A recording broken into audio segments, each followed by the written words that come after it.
You again. You did a good job following me. Please accept my thanks. Are you watching, Father? This is just what you wanted. This time, however, victory is ours.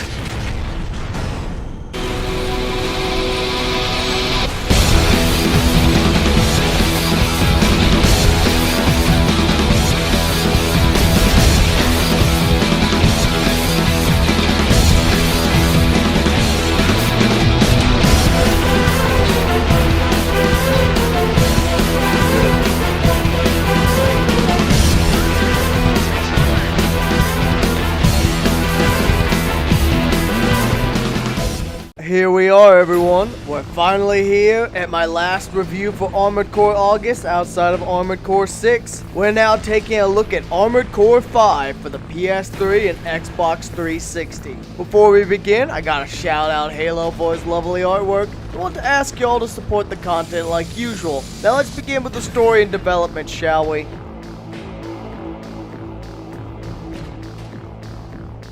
You play as a Raven fighting against a tyrannical government who has claimed control of all of humanity that lives within the safety of the city. A despot by the name of Father who runs things to be his own personal pool of resources, and society grinds on to suit his needs and desires alone. You join up with the leaders of the resistance after having been involved in the former leader's death. Honestly, the story is one of the highlights of the game, and maybe the best part in my opinion, so take for that what you will. Now, development wise, this game's a drastic departure both from 4 and 4 Answer, as well as the older content that came before, such as Nexus or 3. It honestly plays much slower than anything else. Even Armored Core 2, which was known for its more stompy nature compared to AC1 and 3. The game also placed a much larger focus on multiplayer, as well as featuring co-op play, which was also a thing in 4 Answer. I forgot to mention in that review, but let's talk more about this in the gameplay, shall we?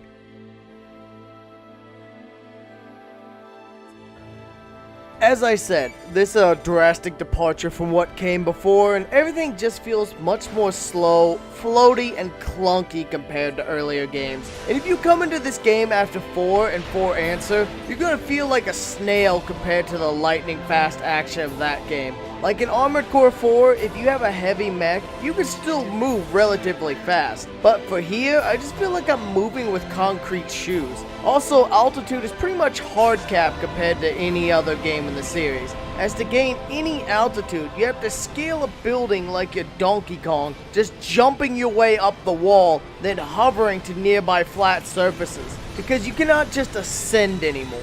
And if you even manage to get any height, you'll slowly float back down unless you start kicking your way back up another wall. Hell, even this can be a pain sometimes, because sometimes the mech will just decide it wants to fling you to the side of the building instead of vertically up it, because it just wants to be a dick that way. Now, outside of verticality, the gameplay itself can still be quite enjoyable. Don't get me wrong, it's a fun experience. If this was my first game in the series, I wouldn't be so disappointed. But after playing the entire rest of the series, this game is easy bottom 3 for me, only ahead of Ninebreaker and maybe Formula Front or Verdict Day.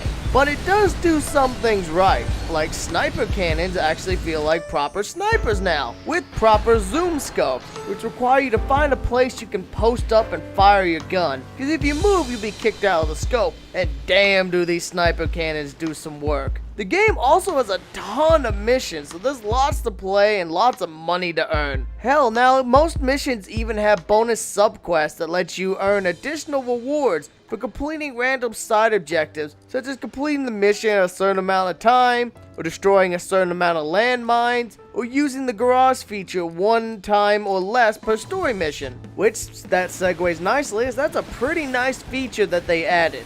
For a cost, you can call your support team down to refit your mech with different weapons, repair the mech, as well as refilling all of your ammo, which is definitely a nice feature to add, It makes your support team feel more involved rather than just people on the other end of the radio, which makes sense given you're fighting a revolution and you're not just a merc. Now, another thing that's a bit of a double-edged sword is the focus on multiplayer content for this game, even locking content behind multiplayer, which good luck making use of that, because this game came out in 2012 and the servers shut down in 2014.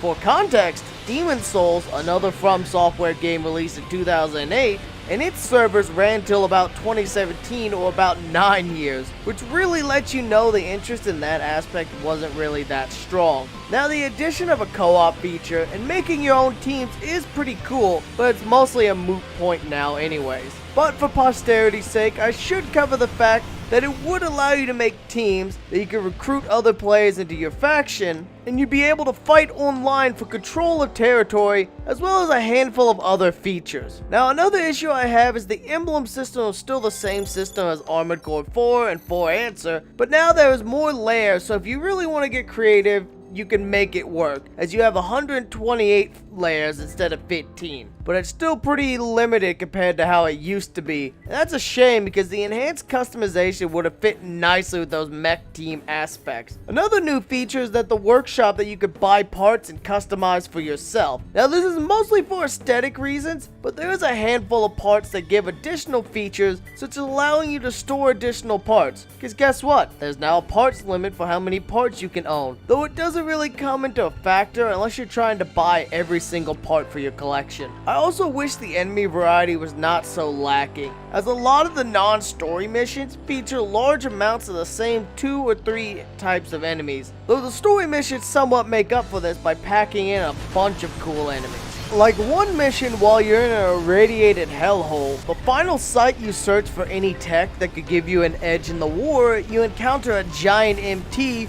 or would be closer to an arms fort from Armored Core 4 Answers, and the thing's legs open up the rain laser death on you. That's pretty wicked. Part variety is also good, and you start out with a bunch of junk variants of most weapon categories. So you can try out a bunch of different playstyles and spend your money on the repaired version if you like it, or even buy a souped up model later if you want to save the cash. I also do like the fact there's a bunch of new weapon types in general. I also do really like having access to a bunch of them early too. Another new feature is scan mode and recon drones of various types, which depends on your mech's core and such.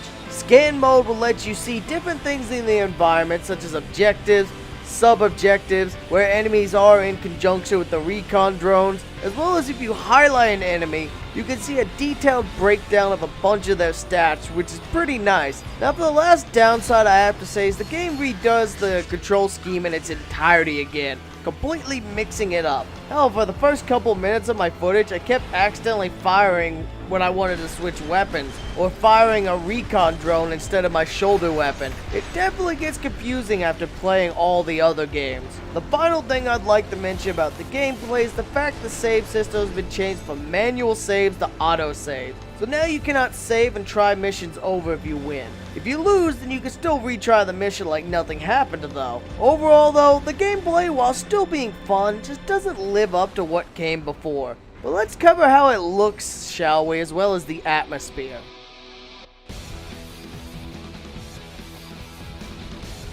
Now, this is another area the game certainly shines. It's definitely the prettiest Armored Core game I've played yet.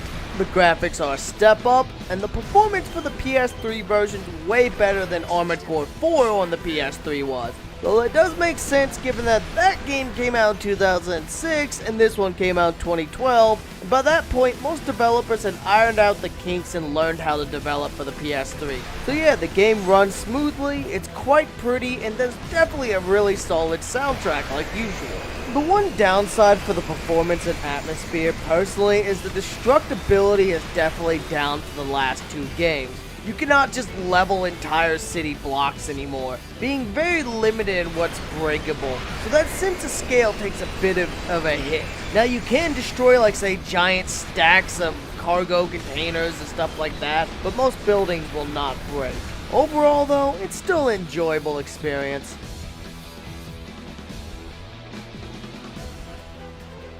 Overall, while it's not a bad game and it's an enjoyable standalone experience, Armored Core 5 is just not as good as what came before. It's slow, it's clunky, the mech sometimes just doesn't do what you want it to do. Hell, I didn't even mention some of the new weapon categories because I just rarely ever use them. Like the ultimate weapons, which require you to give up a large part of your build just to do a handful of super attacks or whatever. So yeah, honestly, it's a fun game, but bottom 5 for the entire series. It's got a good story, the gameplay's not bad, but it just doesn't hit the technical nature of the older game, and it doesn't hit the dopamine speed rushes of 4 and 4 Answer. I feel like it's a worse version of Armored Core 2. Hell, I can't even recommend it as a reasonable entry point in the series like 4, because it's still on the higher end at around $80 complete on PS3. Unless you get it on 360, which then it's around $45, which ain't bad.